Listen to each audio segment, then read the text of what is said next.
Aujourd'hui, je vais vous parler du revenu d'existence, une idée proposée dernièrement par Benoît Hamon. Alors Benoît Hamon, si tu me regardes, tu vas pouvoir constater qu'il y a d'autres solutions pour financer ce revenu d'existence.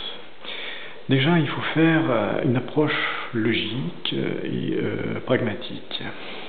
Dans toute une vie, admettons de 20 à 80 ans, on va avoir besoin d'une certaine quantité d'argent pour vivre. Alors, je l'ai détaillé dans les grandes lignes, le logement, 400 € par mois, ce qui en 60 ans représente 300 000 €. Alors évidemment, on n'est pas obligé d'être locataire toute sa vie, ni de payer une maison 300 000 €, mais en règle générale, on se situe aux alentours des 200 000 € qu'on aura à verser pour se loger au cours d'une vie. La nourriture, 200 € par mois, je parle pour une personne seule. Après, chacun de faire ses calculs en fonction du nombre de personnes vivant dans son foyer. Sur 60 ans, ça veut dire qu'on va dépenser 140 000 € pour manger.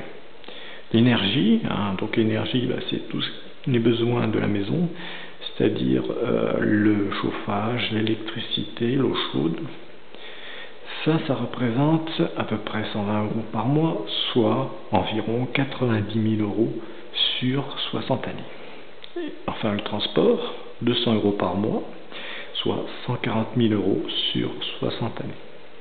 Voilà, ça c'est dans les grandes lignes. Évidemment, il y a plein d'autres choses à payer chaque mois, mais déjà, rien que ça, on s'aperçoit qu'il faut à peu près dans les 900 € par mois au minimum pour pouvoir vivre normalement, se loger. Ce qui représente sur 60 années 670 000 €. Voilà, ça c'est l'argent qu'on ne verra jamais, qu'on gagnera, mais qu'on ne verra jamais parce qu'on va la dépenser dans tous les besoins qu'on a au cours d'une vie.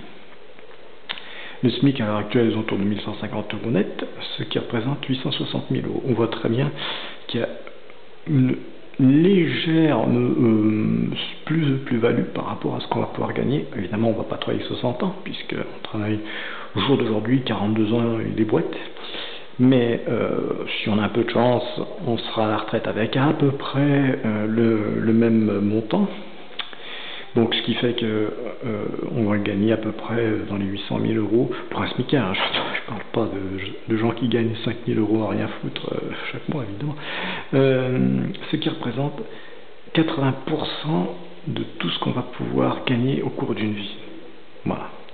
Alors, si, comme je l'ai déjà évoqué dans une précédente vidéo, si on arrivait à faire en sorte que on n'ait plus de logement à payer, que la nourriture, on soit suffisamment autonome, qu'on soit totalement autonome au niveau de l'énergie et pas mettre des éoliennes en mer ou des usines marémotrices, mais faire en sorte que chacun puisse être indépendant d'un point de vue énergétique. J'ai déjà proposé une solution. Peut-être que j'y arriverai pas, mais bon, en tout cas, c'est moi qui existe puisque je l'ai mis au point. Pour le transport, c'est pareil.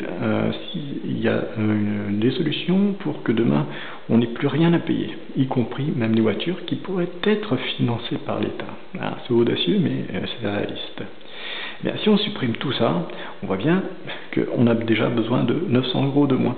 Alors plutôt que de dire aux gens, demain je vais vous donner 500 €, il faudrait faire en sorte que les gens aient à dépenser moins. Comme ça, au lieu de donner 500 €, on n'a plus besoin que de quelques centaines d'euros à peine pour pouvoir vivre largement correctement. Plutôt que d'augmenter les salaires, on s'en fout, c'est pas augmenter les salaires qu'il faut, c'est diminuer les dépenses totalement inutiles. Voilà. Alors, Benoît Hamon, j'espère que tu m'as regardé, tu vas en prendre bonne note et que tu vas faire en sorte que demain, le futur soit réellement désirable.